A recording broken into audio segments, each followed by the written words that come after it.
So as the masajid have been taken away from us, even if temporarily, it's dawned upon us how special those places are. But we also have our homes. And what you want to do with your house is turn it into, as much as possible, a place of praise. The Prophet ﷺ, he said, don't turn your homes into graveyards. So always leave some share of your salah, some share of your prayers for the house, even if you pray the congregational prayers in the masjid, so that your homes can also be places of barakah, places of blessing, places of prayer. And subhanAllah, when people are always talking about how do we expel the shayateen from the home, how do we expel the jinn? And the reality is that you invite the malaika into your home with the recitation of the Quran and with the presence of prayer and remembrance. And those things naturally would expel the opposite of them, which are the shayateen, which are the devils. And so you want to have a strong share of your prayer for the home, and you want your home to basically be like a masjid in the sense that it's a home of praise, a home where Allah subhanahu wa ta'ala is worshipped frequently. And you want to have an allocation of that. Now, one of the things that's very powerful when you're thinking about the malaika, when you're thinking about the angels, is when you pray at home, you're not alone. Okay, so even if you're not surrounded by rows of people, you're certainly not alone. And Sa'id al-Musayyib radiallahu ta'ala anhu, he narrates that no one goes into prayer even if they're on waterless, desolate land, ardi falah, which we'll talk about.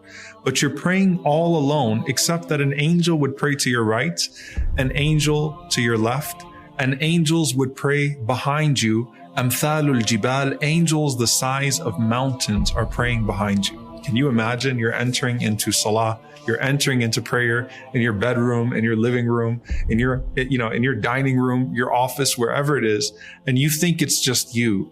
And there are angels the size of mountains that are praying behind you as you're saying Allahu Akbar. Wouldn't that cause you to think a little bit more, instead of going alhamdulillah, to actually think about the way that you're reciting and to take more seriously the moment? Obviously, the most serious element of it is that you're standing before Allah subhanahu wa ta'ala.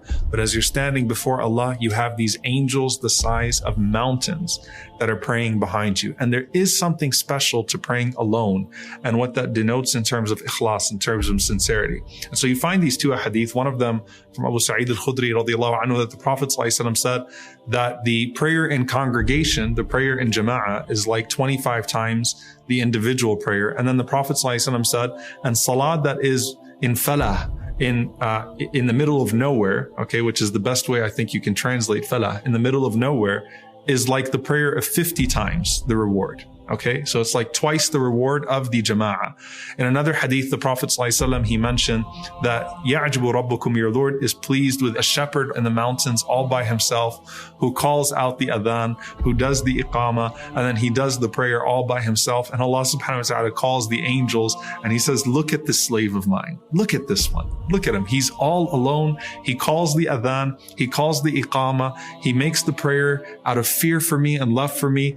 And he says to the angels subhanahu wa ta'ala, قَدْ غَفَرْتُ لِعَبْدِي وَأَدْخَلْتُهُ الْجَنَّةِ, I have forgiven this servant of mine and I have entered him into paradise. Why? Because of the sincerity of this person in the middle of nowhere in the mountains.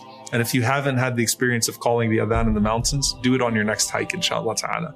It's really an incredible feeling.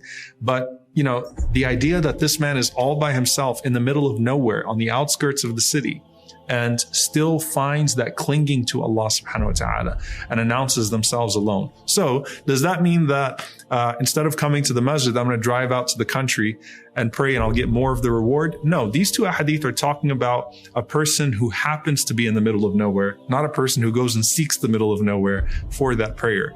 And there is an implementation of this beyond just the sincerity of praying alone and the angels that are like mountains praying with you. When you're on a journey or you're traveling and you stop at a rest area, or you're praying, in a place that's really, foreign, that's away, and you're doing that out of sincerity, and it's just you and Allah subhanahu wa ta'ala, right? It's a very profound expression of that sincerity.